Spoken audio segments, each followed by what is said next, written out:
There's a little girl following you too. Well, that's working well. So I was watching all the action.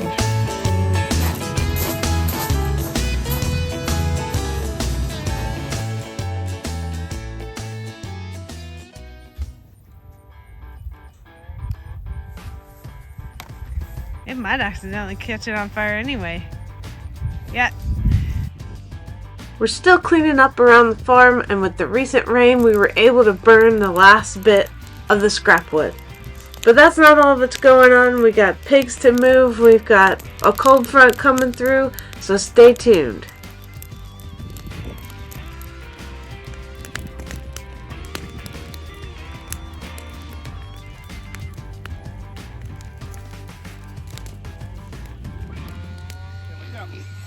Come on. Come on.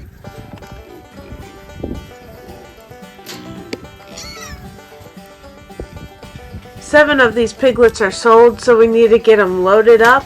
This is the easiest way we've found to catch and move these piglets.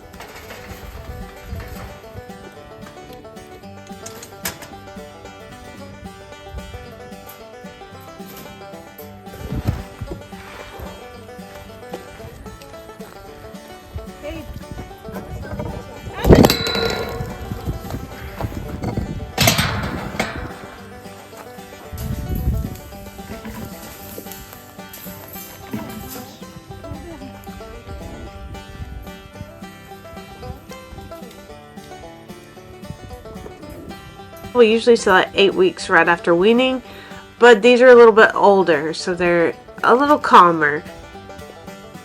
We're keeping the females back at the moment, so we had to identify those. Actually, I think the females are easier to identify. At this age, all their parts are kind of small. It's also hard to tell which one has been castrated, so we selected a pig with a defining mark so we'd know who that was. But as Derek's picking them up, he verifies and I verify whether it's a male or a female. Also, these piglets are going to the roaster guy, so there's no need to castrate. One of these piglets is castrated, and that will go to a different customer. So that's why we only castrated one. Also, if you're new to the farming world, typically a male you would castrate because they have testosterone running through them otherwise. And that messes with the meat. And pigs in particular, they get a taint, which is a smell and a taste that's not great. So we just castrate to eliminate that possibility.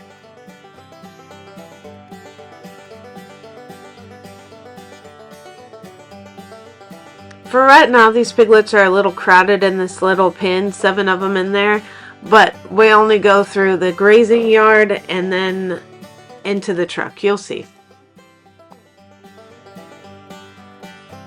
A couple of these males are our replacement breeders, and then we've got a few feeders in here. Some of them will stay with us, and some of them will go to another customer.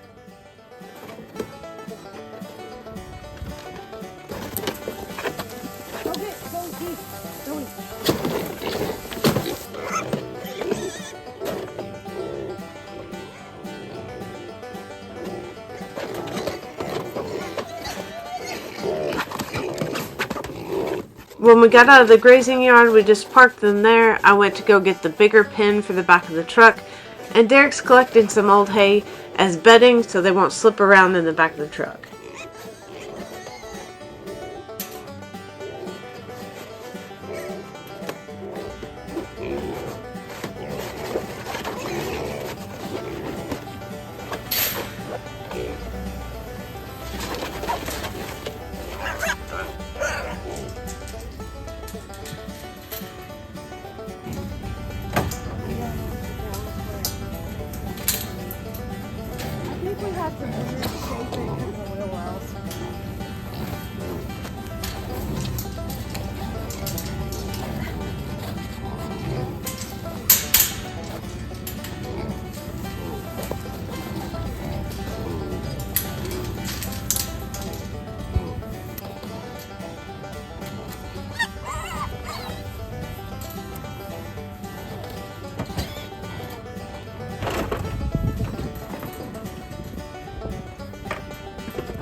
Again, we try to take the best care of our pigs as we can, any of our animals, and some things are just stressful, you can't avoid it.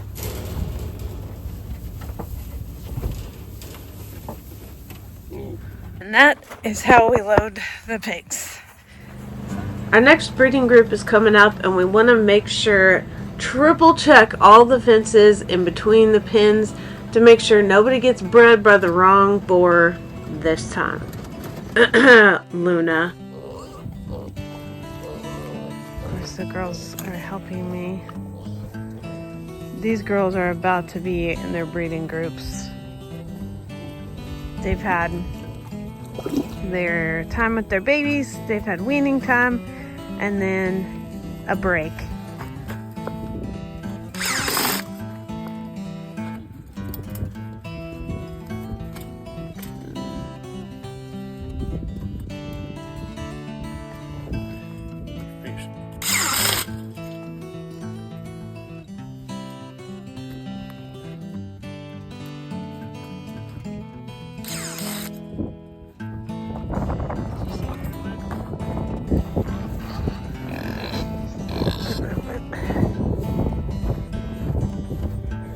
Good job, Helga. There's a little girl following you too. Helga has had the longest break because she was a new breeder. This will be her second litter, and she's going to be bred with Albus. He is very interested in girls and wouldn't leave, so we had to create this teardrop bending a hog panel to move him into the pen with his new lady. Distraction.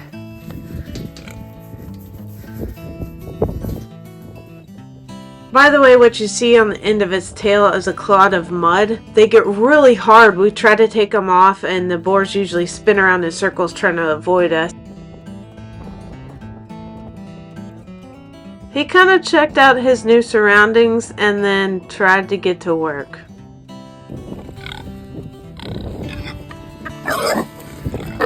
We're about 2 weeks ahead of schedule, but everybody had a break enough. This year we put Ginny with Neville because Neville's a little big and Ginny is a little on the skinny side actually.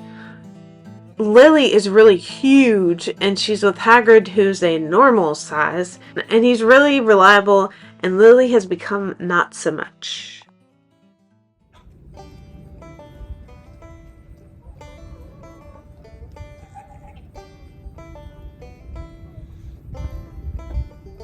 We had a small cold front coming through, and the lows were going to be in the high 30s, low 40s. And my sister's chicks are kept separate from my chickens, so they can't get into the main covered coop where they can have a little more heat. So this is below the rabbits. We're just going to put them in here for the next 4 days till my sister comes and picks them up, because it's supposed to be cold. Ooh. Yep, that's not gonna work. I guess I can just put the chicken wire over the top. Well, that's working well. We thought, maybe they won't fly over this short 2-foot thing, but she doesn't want to get down. She's real friendly though. Bill's watching all the action.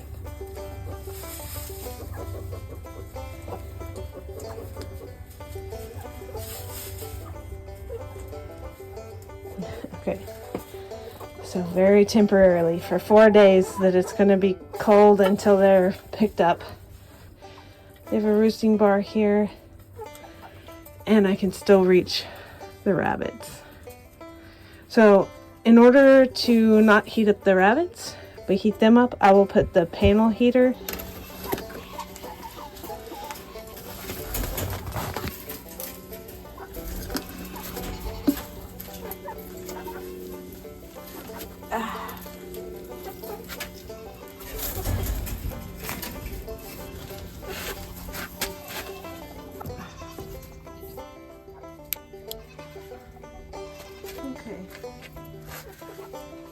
I just didn't want to take risks in the 30s, and why not give him a place to be out of the elements. It's going to be pretty dark in here. That's how the bunnies like it.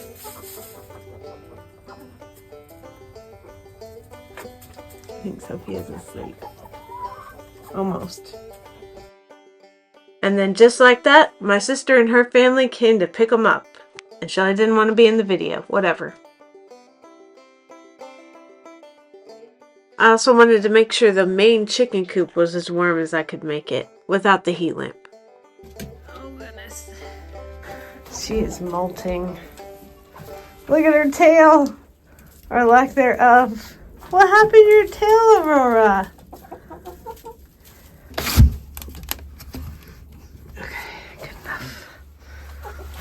We always have this heat lamp just in case, just for some extra.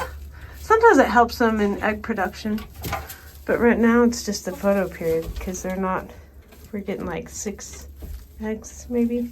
So I'm gonna bring what I need to inside because better safe than sorry, inside the greenhouse. I think everything could probably make it. I just don't want like my lemon tree that was super productive this year, or my avocado that's kind of expensive, and then some of the peppers that we want to perennialize. And then it's going to be like 75 after that for as long as we can see in the forecast. So that's the annoying part, having to haul all of this in for a few nights and then haul it back out because it feels great or it gets too hot in the greenhouse.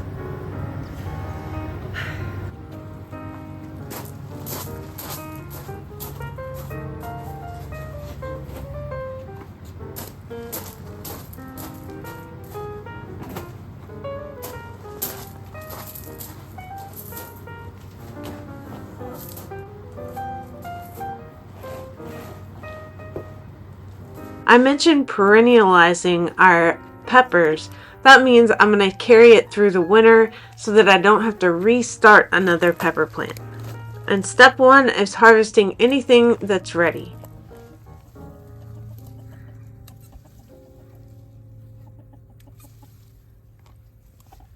There's so many of them in here. It's gotten huge, but not until I know. fall. Yeah. Early October. I think it was starting to put some on, but This plant took forever to even make fruit, so we're gonna try to save it and winterize it. This is a Trinidad scorpion, a chocolate version, or just purple fruit. It's the second hottest in the world, behind the Carolina Reaper that we're also gonna be saving. This process is kind of shocking for a healthy looking plant, but I really thought that we were going to lose them in this freeze. It's not a freeze, it just got down to 39, but still, I thought they would suffer and they didn't. But at least I have this done already. Okay, I've taken it back by quite a bit, and now I'm gonna pull it and probably get eaten up by these freaking ants. Why am I not wearing gloves? I don't know.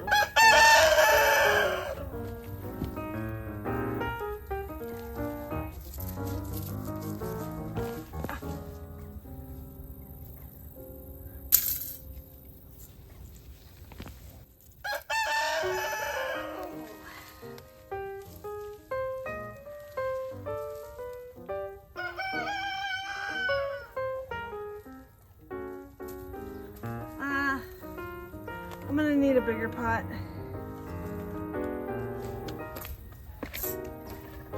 You want to save as many of the roots as you can.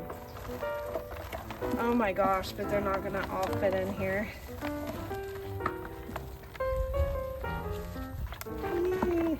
There we go. Okay. Okay, there you go. Make sure and pack that soil in pretty tight around that root ball because it needs the warmth.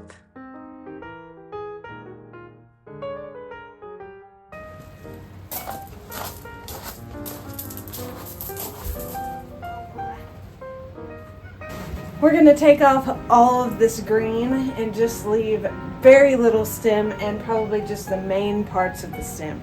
So it's going to, again, look a little harsh. So this is not a main part of the stem, if you can see that. I'm just going to take that down at the bottom.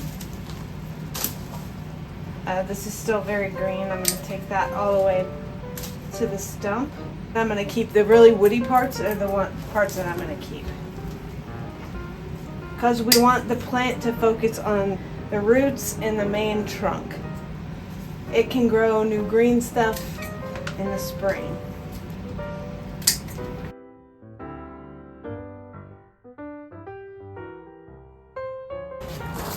So here it is after it's trimmed. Big tree. It'd be a good idea to fertilize here. You're trying to focus on the root growth and keeping the main part of the stump alive. It actually already has a few green shoots on it now.